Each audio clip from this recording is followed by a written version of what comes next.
네, 동력학 13주차 두 번째 시간 강의를 시작하도록 하겠습니다.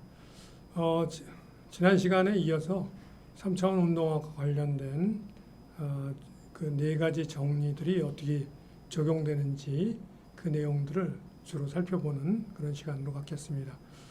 13주차에 제시되어 있는 많은 예제들은 상당히 수준이 높은 예제들이어서 여러분들이 13주차에 소개되는 그 내용까지 잘 이해를 한다면 아마 동력학 전체를 이해하는데 그 큰 어려움이 없게 된다 하고 이해를 해도 좋겠습니다.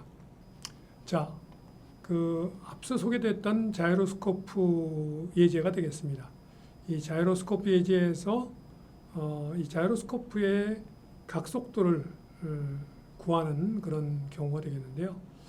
자, 각속도를 이 고정된 기준틀 n에 대해서 c의 각속도를 구해라. 그럴 때 우리가 각속도 덧셈 정리를 이용해서 각속도 b의 각속도는 이 빨간 요 긴발이 되겠죠. b의 각속도는 n에 대한 a의 각속도 더하기 a에 대한 b의 각속도 이렇게 된다는 게 각속도 덧셈 정리였죠. 그래서 n에 대한 a의 각속도는 보면 얘가 a3 n3 로 이렇게 돌고 있죠. 그러니까 이게 세타 1.a3 이렇게 되는 거죠. a3하고 n3는 서로 일치하고 있으니까, 그죠? 그래서 이게 첫 번째 n에서 관찰한 a의 각속도가 되겠습니다. 그 다음에 a에서 관찰한 b의 각속도는 이번에는 두 번째 축에 대해서 돌고 있죠. 두 번째 축이 a2 해트 축이거나 또는 b2 해트 축이 되죠. 그리고 두 번째 각도가 세타 2가 되니까 세타 2 닷 b2 해트로 돌고 있습니다. b는 a에 대해서 세타 2 닷 b2 해트로 돌고 있다. 그래서 이렇게 될 수 있는데 이거를 우리가 그 좌표계를 통일해서 표시를 할 때 B1, B2, B3에 대해서 통일하려면 A3 해트를 갖다가 B1, B2, B3로 이렇게 바꿔주면 되는데 그게 A3가 이런 값이 된다.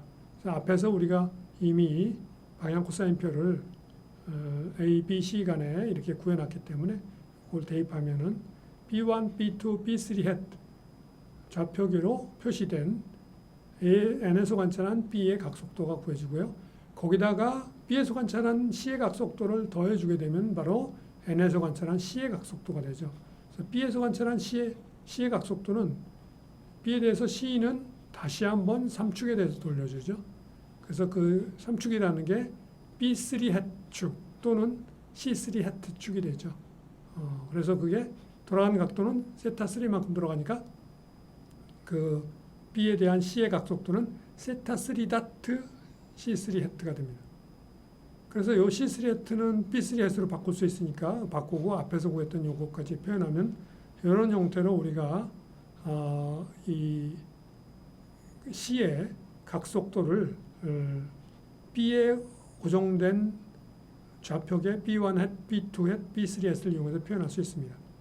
여기서 한 가지 여러분들이 궁금해할 수 있는 것이 왜 좌표계를 여기에 좌표계가 A의 기준틀 A에 고정된 좌표계도 있고 A1 해트, A2 해트, A3 해트 그리고 자이로스코프 C에 고정된 좌표계 C1 해트, C2 해트, C3 해트도 있는데 왜 B에 고정되어 있는 좌표계를 이용하고 있을까 하는 게 궁금할 수가 있습니다. 이유는 두 가지인데요. 하나는 일단 B1 해트, B2 해트, B3 해트의 그 좌표계로 표현할 때 이 자이로스코프의 각속도를 표현하는데 가장 그 형태가 간단해진다는 겁니다. 여러분이 만일에 이것을 C1 해트, C2 해트, C3 해트로 표현해 보면은 금세 알 수 있게 되는데 훨씬 더 복잡한 그런 형태로 각속도가 표현되게 됩니다. 그래서 일단 먼저 B1 해트, B2 해트, B3 해트이라는 이 좌표계를 이용하게 되면은 이게 A, B, C 중에서 B가 중간에 있죠. 그러니까 A1 해트, A2 해트, A3 해트는 B1 해트, B2 해트, B3 해트로 이쪽으로 옮겨올 수 있고 또 C1 C2 C3는 이쪽으로 옮겨올 수 있기 때문에 가운데 있는 B1 B2 B3로 표현할 때 가장 편리한 모양이 되는 겁니다. 그러나 편리한 모양만 된다고 그래가지고 이게 우리가 궁극적으로 이 각속도를 이용하는 이유가 있죠. 그건 뭐냐면은 나중에 회전 운동 방정식을 갖다가 유도할 때 이 각속도가 필요하기 때문에 그래서 유도하는 건데, 회전 운동 방정식을 유도할 때 필요한 게 각운동량이 되겠는데요. 이 자이로스코프의 각운동량이 되는데, 그 각운동량이 뭐로 표현이 되느냐면은 바로 이 자이로스코프의 관성 다야딕 내적 이 각속도가 되는데, 관성 다야딕 역시 B에 고정되어 있는 형태로 표현하더라도 이 자이로스코프가 이 B3의 축에 대해서 시메트릭한 모양을 가지고 있기 때문에 B1 햇, B2 햇, B3 햇으로 표현하더라도 주관성 축 방향으로 표현이 가능하기 때문에 그 형태가 간단한 형태가 유지가 되기 때문에 바로 이 좌표계를 이용할 수가 있는 겁니다. 만일에 여기에 들어가 있는 이 C라는 자이로스코프가 그런 시메트리를 가지고 있지 않다면은 이런 형태로 표현하는 게 별 도움이 안 되는 내용이 되겠습니다. 왜냐하면 그 관성 다야딕이 복잡한 형태로 나타나기 때문에 그거하고 이게 곱해지게 되면은 결과적으로 각운동량이 복잡한 형태로 표현이 되게 돼서 각속도만 간단한 형태로 표현하는 게 별 도움이 되지 않는데, 이 경우에는 관성 다야딕, 즉 이 자이로스코프의 형태가 B1 햇, B2 햇, B3 햇을 주관성 축 방향으로 갖게 되기 때문에 이 형태를 이용할 수 있는 것이다 하고 이해하면 되겠습니다. 자, 나중에 이 B1 햇, B2 햇, B3 햇을 이용해서 이 관성 다야딕이 표현되는 그 형태를 14주차 강의, 다음 주 강의에서 다루게 될 내용이 되겠습니다. 그때 보시면은 여러분들이 그게 무슨 이야기인지 좀 더 상세하게 이해할 수 있게 되겠습니다. 자, 요 문제에서 벡터 미분 정리를 갖다 이용하는 이 평면 위를 움직이는 디스크나 또는 자이로스코프 예제에서 우리가 이 디스크의 각가속도를 구해라 또는 자이로스코프의 각가속도를 구해라. 운동 방정식을 유도하려면 각가속도도 여러분이 구해야 됩니다. 회전 운동 방정식에서 그런 경우가 등장하기 때문에 이게 필요한데, 각가속도를 구할 필요가 있을 때 각가속도라는 건 각속도를 한 번 더 시간에 대해서 미분한 게 되겠죠. 그때 여기 보시면은 위에 있는 디스크 예제에서는 A에서 관찰한 디스크 C의 각가속도는 A에서 관찰한 디스크 C의 각속도를 시간에 대해서 미분하는데 어디서 관찰하냐면 A에서 관찰하는 거죠. 자, 그런데 이 표현을 우리가 앞에서 이 각속도 그 디스크 C의 각속도를 B1 햇, B2 햇, B3 햇으로 표현했습니다. 그러니까 이거를 갖다가 A에서 A 기준틀에서 관찰하게 되면 B1 햇, B2 햇, B3 햇이 변하니까 그대로 다이렉트하게 미분을 할 수가 없죠. 그래서 B에서 관찰한 미분으로 바꿔주고 그만큼 A에서 B만큼 변한 만큼의 내용이 여기에 이렇게 더해져야 된다 하는 게 이게 벡터 미분 정리죠. 여러분들이 벡터 미분 정리를 앞에서 배웠을 때 이렇게 주어졌습니다. 그래서 이 내용들이 요 A에서 관찰한 B의 각속도나 A에서 관찰한 C의 각속도 우리가 앞에서 다 구했기 때문에 요 계산을 바로 할 수가 있게 되겠습니다. 그리고 요 내용은 A에 대해서 B에 대해서 미분하게 되면은 B1 햇, B2 햇, B3 햇에서는 변하지 않으니까 그 앞에 있는 항들만 미분하면 우리가 구할 수 있게 돼서 구할 수 있는 내용이 되겠습니다. 자, 자이로스코프 예제에서도 절대 기준 틀에서 관찰한 C, 자이로스코프 C의 각 가속도를 구해라 그러면은 절대 기준 틀에서 관찰한 자이로스코프 C의 각속도를 시간에서 미분하는데 절대 기준 틀에서 속도에서 관찰한 변화율을 말하는 거죠. 그런데 이 각 각속도를 그 자이로스코프의 각속도를 우리가 앞에서 B1 hat, B2 hat, B3 hat 좌표계로 표현했죠. 그러니까 N에 대해서는 B1 hat, B2 hat, B3 hat이 변하니까 바로 미분할 수가 없으니까 B에서 관찰한 미분으로 바꿔주게 되고 N에서 B로 바뀌었으니까 여기 오메가 N에서 B 외적 요 안에 있는 벡터 이렇게 외적 한 항을 더해주면 된다. 이게 벡터 미분 정리죠. 그래서 오메가 NB도 우리가 앞에서 구했고 오메가 NC도 구했기 때문에 이거를 구하는데 문제가 없죠. 이건 물론 B에서 관찰했을 때 요 자이로스코프의 각속도를 우리가 B1 hat, B2 hat, B3 hat으로 표현했으니까 B에서 관찰했을 때는 B1 hat, B2 hat, B3 hat은 변하지 않고 그 앞에 있는 항들만 미분하면 되니까 미분하는데 아무런 문제가 없죠. 정의에 의해서 그대로 미분하면 됩니다.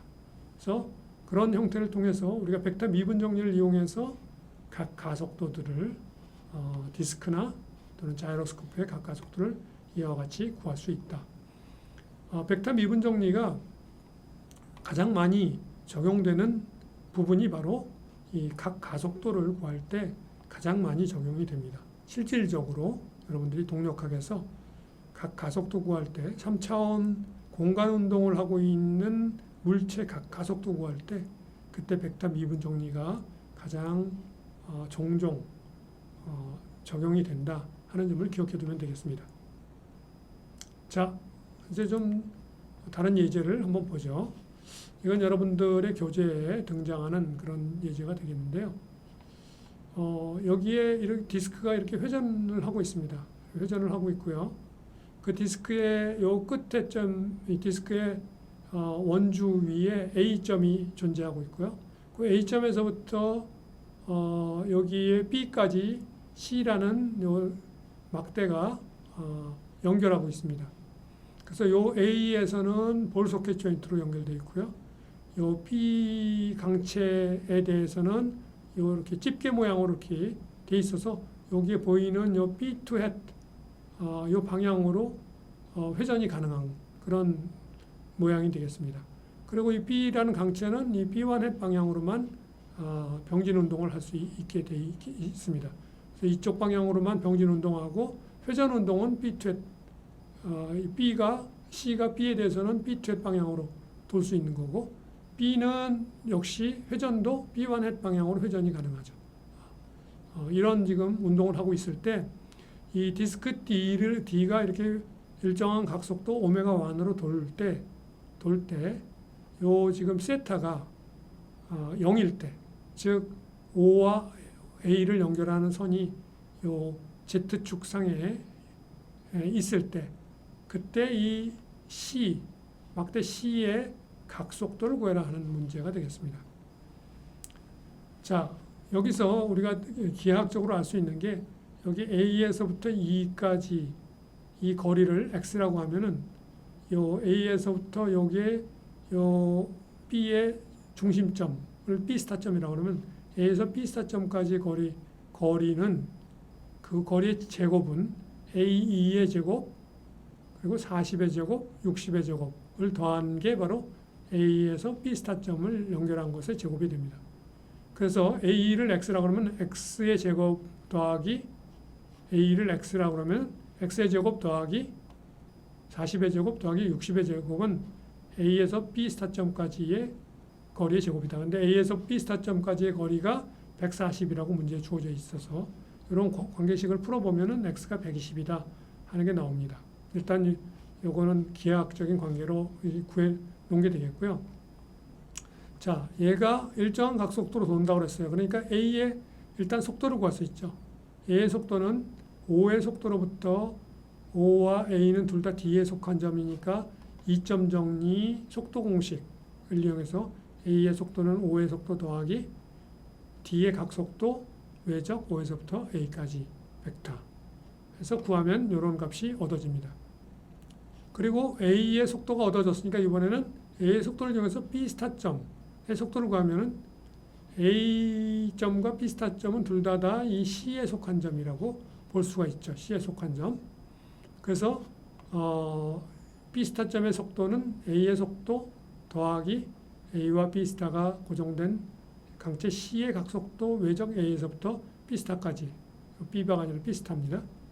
이렇게 하게 되면은 A의 속도는 앞에서 구했고 이 C의 각속도를 우리가 이걸 구해야 되는 문제인데 잘 모르니까 세 개의 성분을 다 적었습니다. 오메가1 I hat, 오메가2 J hat 더하기 오메가3 K hat, X, Y, Z 방향의 성분을 다 적고 그 다음에 A에서 B까지, B 스타까지 이 그 값은 여기 X 방향으로 120, Y 방향으로 60, Z 방향으로 마이너스 40 이렇게 되죠. 그래서 이렇게 외적하게 되면 이런 값이 구해지는데 이것이 B 스타는 B1 해트 방향으로만 옮길 수 있다고 그랬죠. 그 속도 성분을 우리가 VB, I 해트라고 한다 그러면은 이 결과가 서로 같아지면 J 방향 성분과 K 방향 성분이 0이 되어야 된다는 그런 결과가 얻어지죠. J 방향 성분, I 방향 성분을 가지고 있으니까. 그래서 여기에 지금 초록색 박스 두 식이 0이 된다 하는 두 개의 식이 나오고요. 그런데 식은 두 개인데 여기 오메가1, 오메가2, 오메가3니까 안 풀리죠. 안 풀리니까 우리가 또 다른 추가식이 필요한데 그 식은 C의 각속도는 이 절대기준 틀에서 관찰한 B의 각속도, B는 B1 방향으로만 돈다고 그랬죠. 더하기 B에서 관찰한 C의 각속도, C는 B에 대해서 요 B2 방향으로만 돈다고 그랬죠. 그래서 절대기준 틀에서 관찰한 C의 각속도는 절대기준 틀에서 관찰한 B의 각속도 더하기 B에서 관찰한 C의 각속도 이런 결과가 나옵니다. 그래서 B의 각속도는 B1 방향만 가지고 있고 그 크기를 오메가 B라고 하고 B에서 관찰한 C의 각속도는 우리가 B2 방향만 가지고 있다고 그러고 그 크기를 오메가 스타라고 하면은 이런 두 개의 성분을 갖게 되는데 C의 각속도가 그런데 B1과 B2 햇은 B1 햇과 B2 햇은 다 B3 햇의 수직인 성분이죠. B3 햇. 근데 여기서 B 스타에서 E를 연결하는 이 방향이 바로 B3 햇 방향이죠. 그래서 이 각속도가 이 오메가 C가 B3 햇과 내적한 게 0이 된다. 즉 그쪽 방향의 벡터. 이거는 B 스타에서 E를 연결하는 벡터인데요. 이걸 내적한 게 0이 된다 하는 식에서부터 또 다른 오메가1, 오메가2, 오메가3 사이에 관계식이 등장해서 세 개의 식과 오메가1, 오메가2, 오메가3 세 개가 미지수로 주어지기 때문에 오메가1, 오메가2, 오메가3를 구할 수가 있습니다. 또 그 값들을 여기다 대입하면 VB도 구해지는 그런 값이 되겠죠. 그래서 이런 식으로 우리가 결과 값들을 구할 수 있다 하는 것을 알 수가 있겠습니다. 자, 다음 문제는 여기에 있는 요 원뿔은 첫 번째 원뿔은 고정된 원뿔입니다. 그래서 이 원뿔은 여기 뉴턴의 레퍼런스 프레임 고정된 기준틀이라고 보여주는 거고요. 하단면이 길이가 라지 R이고요. 그리고 여기 A라고 되어 있는 원뿔은 얘는 움직이는 이 원뿔 N에 붙어서 구름 운동을 하는, 그래서 이 지금 N3 축으로 뱅뱅 돌고 있는 그런 운동을 하고 있다. 그리고 요 첫 번째 원뿔의 요 각도가 알파고 두 번째 원뿔의 각도가 베타다. 그 두 번째 원뿔의 하단면의 요 반경은 스몰 r이다. 이럴 때 우리가 이 원뿔 A의 각속도를 구해라 하는 문제가 주어졌습니다. 이런 문제 풀 때 우리가 흔히 사용하는 게 가상광체 개념이라고 그랬죠.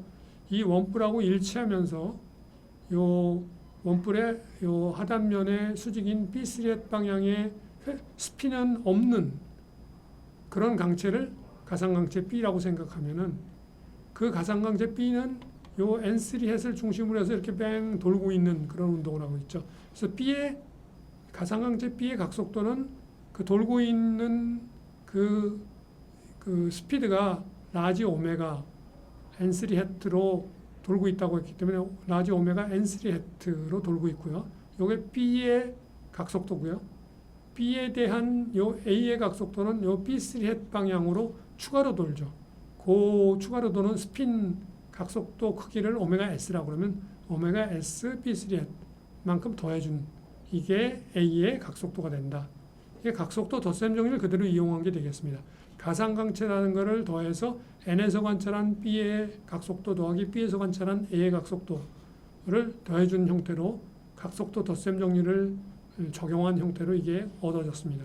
여기서 우리가 오메가 S를 구하게 되면은 A의 각속도를 구할 수 있는 거죠. 자, 그런데 이 원뿔 A의 하단면 중심점을 A 스타점이라고 그러면 A 스타점의 속도는 A 스타점은 이 연직선 N의 연직선을 중심으로 해서 여기서부터 여기까지 A 스타점까지 이 선이 원을 그리면서 움직이는 라지 오메가로 돌고 있으니까 라지 오메가로 돌고 있고 여기서부터 여기까지 길이 곱하기 라지 오메가 한 크기 그리고 움직이는 방향은 저 안쪽으로 들어가는 방향 그래서 B2 방향으로 움직이는 그런 형태로 움직이고 있다 하는 걸 알 수 있기 때문에 여기서부터 이 연직선에서부터 A 스타까지 이 거리가 바로 여기 주어지는 라지 R 플러스 R 코사인 알파 플러스 베타가 되겠고요. 그리고 그 돌고 있는 각속도의 크기 라지 오메가 그리고 방향은 B2 방향 이게 바로 A 스타점의 속도가 됩니다. 그런데 A 스타점의 속도는 또 A 스타점의 속도를 이용해서 이 P점의 속도, 이 P점은 이 A와 N이 서로 맞닿아 있는 점인데요. 요 위에 있는 이 P점은 굴러가고 있기 때문에 속도가 0이 되죠. 그래서 P점의 속도는 A 스타점의 속도 더하기 P점과 A 스타점은 둘 다 이 P점과 A 스타점은 둘 다 이 A에 속한 점이니까 이점 정리 속도 공식을 이용해서 이 식을 쭉 정리해 보면 앞에서 이 오메가 A 값은 여기 주어져 있으니까 그걸 대입해서 정리해 보면 이런 값으로 정리가 되는데 이게 0이 돼야 된다 하는 식이죠. 이게 0이 된다는 데서부터 요 결과가 얻어지고 여기서부터 오메가 S가 라지 오메가에 대해서 이렇게 표현할 수 있다는 결과를 얻을 수 있습니다. 따라서 요것을 요 식에다 대입하게 되면은 이와 같이 원뿔 A의 각속도가 B1 햇, B2 햇, B3의 좌표계를 이용해서 라지 오메가 하나로 이렇게 표현할 수 있는 것을 알 수가 있겠습니다. 두 번째 문제는 연이어서 각 가속도를 구해라 원뿔에 하는 문제가 되겠습니다. 그럼 각속도를 우리가 이미 구했으니까 그 각속도를 시간에 대해서 미분하면 되죠. 각 가속도는. 그런데 지금 각속도를 B1 햇, B2 햇, B3 햇으로 표현했으니까 바로 N에 대한 변화율은 바로 얻을 수가 없으니까 바로 B에 대한 변화율로 미분을 해주고 그 다음에 여기 N에서 A로 B로 갔으니까 N에서 B하고 이 안에 있는 오메가 A를 이렇게 외적하게 되면 된다 하는 게 이게 벡터 미분 정리죠. 그래서 이 값은 B에 대해서 관찰했을 때는 이 값은 앞에서 그 라지 오메가도 일정하고 B에서 B1 햇, B2 햇, B3 햇은 또 일정한 값이 되니까 이 첫 번째 항이 0이 돼버리고 이것만 계산하면 됩니다. 근데 오메가 NB는 이걸로 주어졌으니까 그리고 오메가 A는 앞에서 구했으니까 그 두 개를 갖다가 이렇게 외적하게 되면은 그 결과가 이런 값으로 주어진다 하는 것을 알 수가 있게 되겠습니다. 그리고 마지막으로 원뿔 A에 속한 점 P점의 가속도를 구해라 하는 그런 이 가속도를 구하기 위한 과정을 기술해라 그렇게 되어 있죠. 그럼 P점의 가속도는 A 스타점의 가속도로부터 우리가 구할 수가 있죠. A 스타점의 가속도는 여기를 중심으로 해서 이 N3의 이 연직선을 중심으로 해서 A 스타점이 이렇게 돌고 있으니까 이 반경 곱하기 라지 오메가의 자승 이렇게 주어지죠. 그래서 그 값이 되는 거고 그 값이 A 스타점의 과정을 P의 가속도를 구하기 위한 과정을 기술하니까 A 스타점을 이용해서 P점의 가속도를 또 2점 정리를 이용하면 되죠. 그래서 A 스타점의 가속도는 앞에처럼 그렇게 구하면 되겠고 거기에다가 이 2점 정리 A 스타점과 B점은 같은 강체 A에 속한 점이라는 데서부터 이 결과를 얻을 수가 있게 되겠습니다. 이런 식으로 얻을 수가 있다. 그래서 여기서 지금 요 A 스타점의 가속도를 구할 때 이 방향은 A 스타점의 가속도의 방향은 이쪽 방향이 되죠. 여기. A 스타에서 이 연직선 방향으로 이렇게 하는 방향인데 그 방향을 갖다가 이 B1 해트와 B3 해트로 표현해 준 게 바로 여기에 있는 요 내용이 되겠습니다. 여기는 코사인 알파 플러스 베타 B1 해트 더하기 사인 알파 플러스 베타 B3 해트이 되겠습니다. 그리고 요거는 크기가 되겠죠. 이게 거리 곱하기 라지 오메가의 자승이 되고요. 이런 식으로 구하게 되면은 우리가 P점의 가속도도 구할 수 있다 하는 내용이 되겠습니다. 자, 또 다른 문제가 되겠습니다. 이 문제는 앞의 문제와 비슷하게 B는 이 O에서부터 이쪽 B를 연결하는 이 축을 상으로 움직이고 있고요. 이쪽을 상으로 X축으로 이렇게 움직이고 있죠. 그 다음에 여기서 A는 이쪽에 이 Z축에 평행한 이 축으로 움직이고 있습니다. 그리고 A와 B를 이 막대 C가 연결하고 있는데 이 B하고는 C가 볼 소켓 조인트로 연결하고 있고 또 A하고는 C가 이런 포크 모양으로 이렇게 연결돼서 요 축에 대해서 이렇게 회전 운동을 하고 있습니다. 자, 그래서 이 문제에서는 이 A의 중심점을 A 스타점이라고 하면 A 스타점이 이 위로 1m/s로 움직일 때 B의 중심점 B 스타점의 속도와 강체 C의 각속도를 구하기 위한 수식을 구해라 하는 문제가 되겠습니다. B 스타점의 속도는 A 스타점의 속도와 둘 다 C에 속한 점이니까 이점 정리 속도 공식을 쓰게 되면요. A 스타점의 속도는 문제에서 주어졌죠. 1m/s 방향은 kh 방향. C의 각속도는 오메가 1, 오메가 2, 오메가 3 이거 우리가 구하라는 건데 모르니까 오메가 1, 오메가 2, 오메가 3를 다 표현했고요. A 스타에서 B 스타는 여기서부터 여기까지 여기 지오메트리에서 주어집니다. 이렇게 0.6, 마이너스 0.9, 마이너스 0.2 이렇게 주어지. 이거 정리해 보면은 이런 값으로 얻어지는데 이 중에서 얘가 지금 B 스타점의 속도는 이쪽 방향 성분만 가지고 있기 때문에 즉 여기서 요 첫 번째 성분만 제외하고 두 번째와 세 번째 J 헤트 방향과 K 헤트 방향 성분이 0이 돼야 된다 하는 그런 내용이 되겠죠. 왜냐하면 B 스타는 X축으로만 움직이기 때문에. 자, 그래서 두 개의 식이 얻어졌고요. 그 다음에 마지막으로 여기서도 마찬가지로 앞에 문제 풀 때도 마찬가지였지만 C의 각속도는 절대기준 틀에 대한 A의 각속도는 이 A3 축으로 있죠.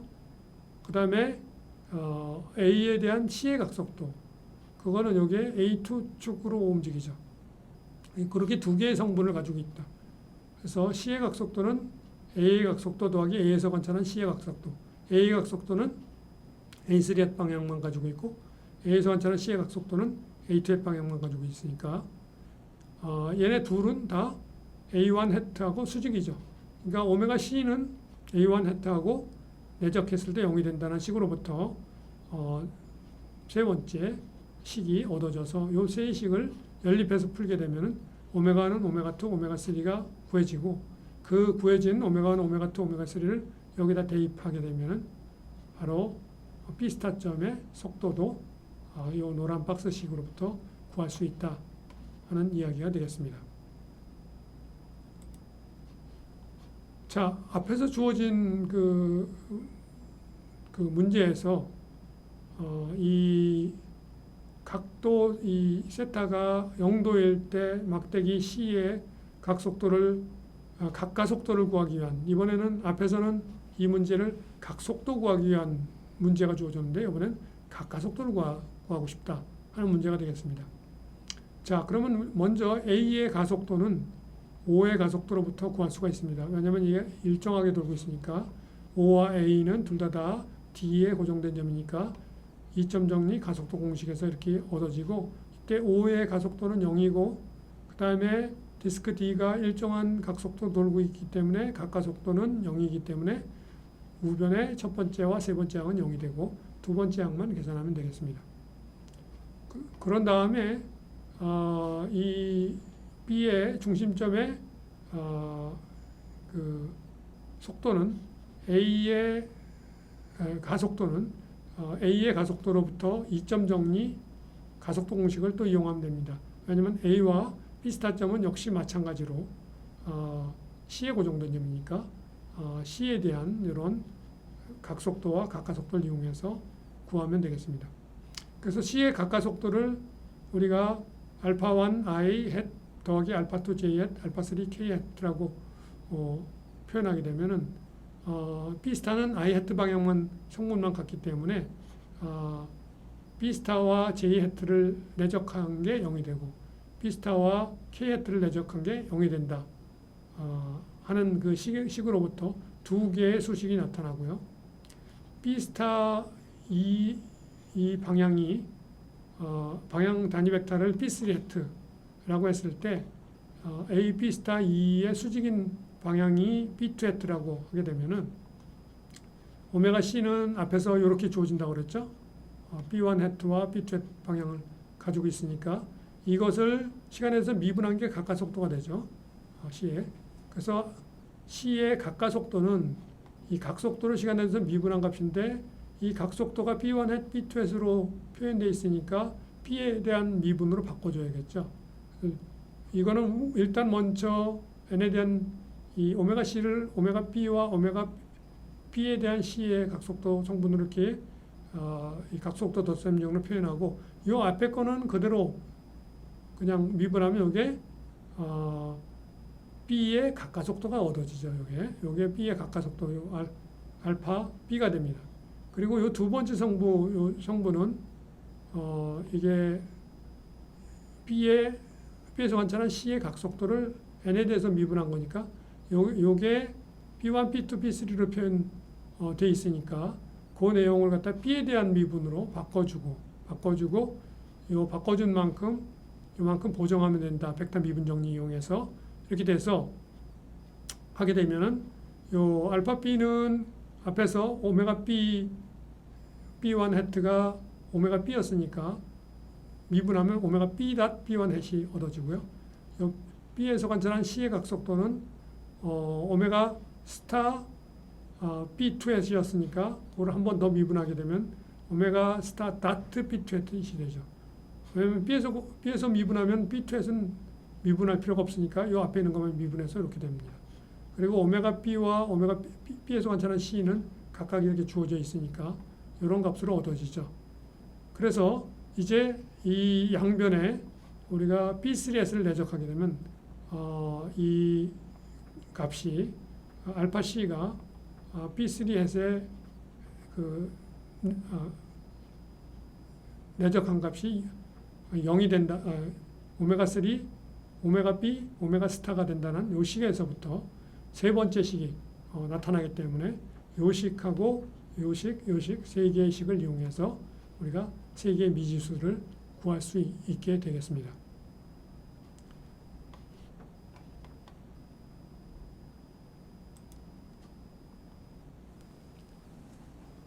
자, 이 문제도 앞에서 주어졌던 문제인데요. C의 각속도를 구하는 문제였는데 이번에는 각가속도를 구한다 하게 되면은 이 우측 그림에서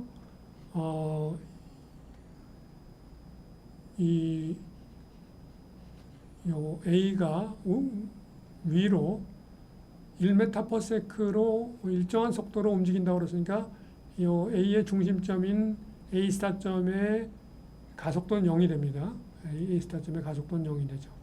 이점 정리를 이용해서 요 A의 가속도가 0이라는 거로부터 요 B의 중심점인 B 스타점의 가속도를 이점 정리 가속도 공식을 이용해서 표현을 해서 B 스타점의 가속도를 그 C의 각가속도 알파1, 알파2, 알파3를 이용해서 표현을 한 다음에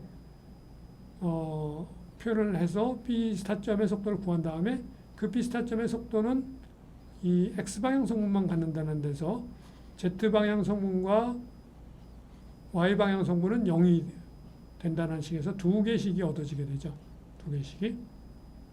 그리고 마찬가지로 여기서 이 C의 각가속도는 C의 각속도를 시간에 대해서 미분한 그런 값이 되죠. C의 각속도가 앞에서 이렇게 표현됐었는데 이걸 미분한 게 되는데 이걸 요 안에다 집어넣으면 이렇게 두 개 항이 들어가는데 요 앞에 있는 거는 그대로 이렇게 미분하게 되면은 요게 바로 A의 각가속도가 되죠. A의 각가속도.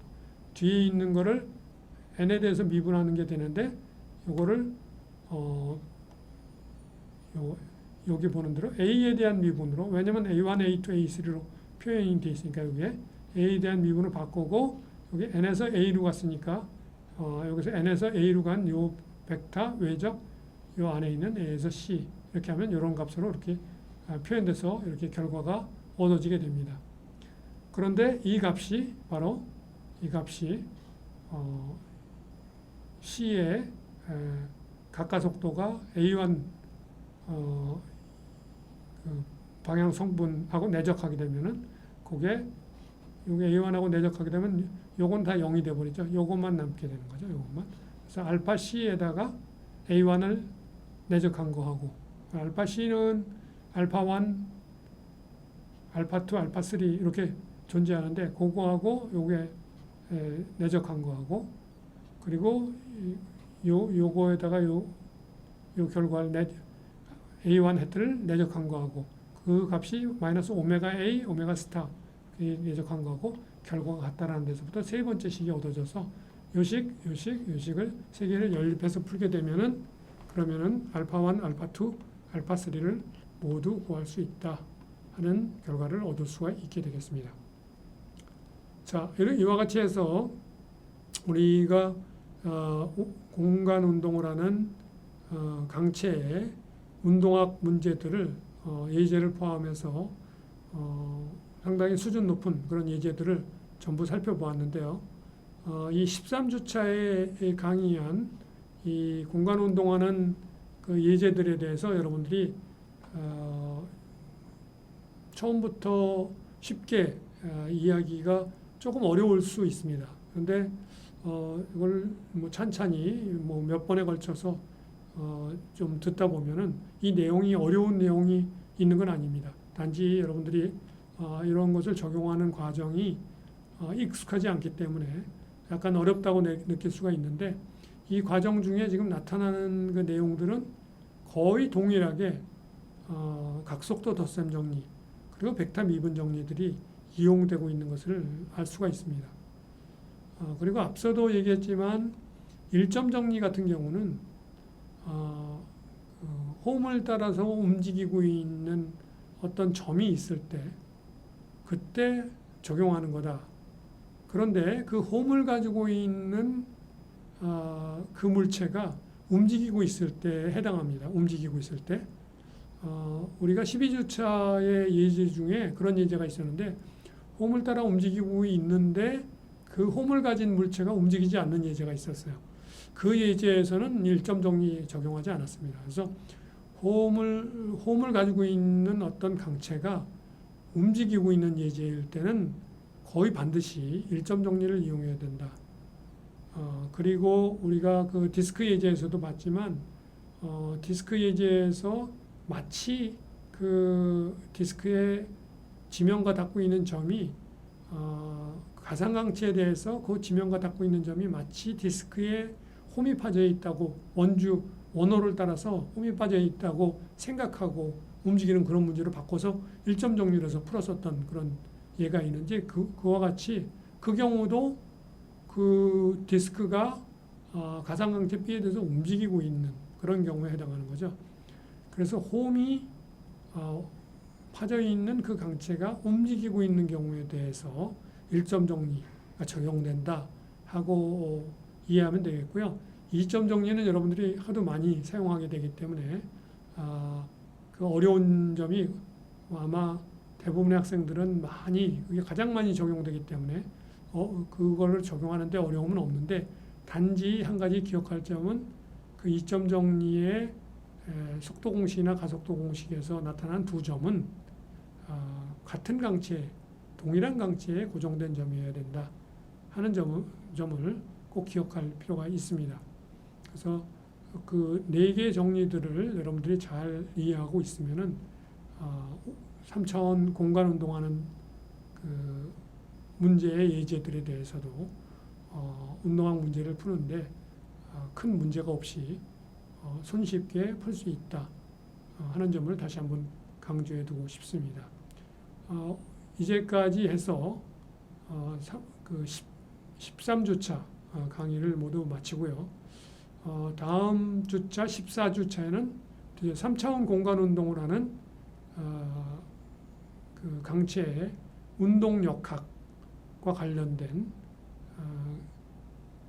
그 운동 방정식을 세워서 풀이하는 그 과정을 14주차에 다루도록 하겠습니다.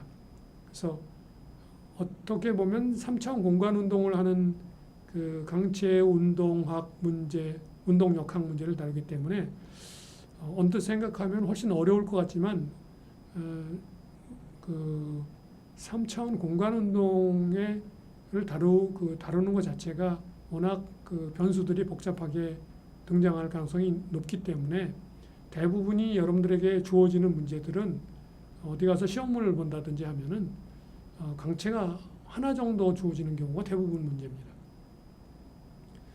그러다 보니까 사실은 그 문제들이 실제로는 훨씬 더 쉬울 수가 있어요. 그리고 평면 운동하는 경우에는 우리가 자유물체들을 그려서 구하는데, 공간 운동할 때는 전부 대수적으로 풀게 되어 있습니다. 14주차에서 그 내용들이 소개되는데, 그래서 오히려 공간 운동하는 운동 역학 문제들이 훨씬 더 쉬울 수가 있다. 한번 제대로 잘 익혀두면 훨씬 더 쉬울 수가 있다 하는 점을 생각하고 14주차 강의 내용을 여러분들 한번 기대해 보도록 하십시오. 다음 주 14주차 강의 시간에 다시 보도록 하겠습니다. 여러분들 오늘 강의 여기서 마치도록 하겠습니다. 다음 주 강의 때 다시 보도록 하겠습니다. 수고하셨습니다.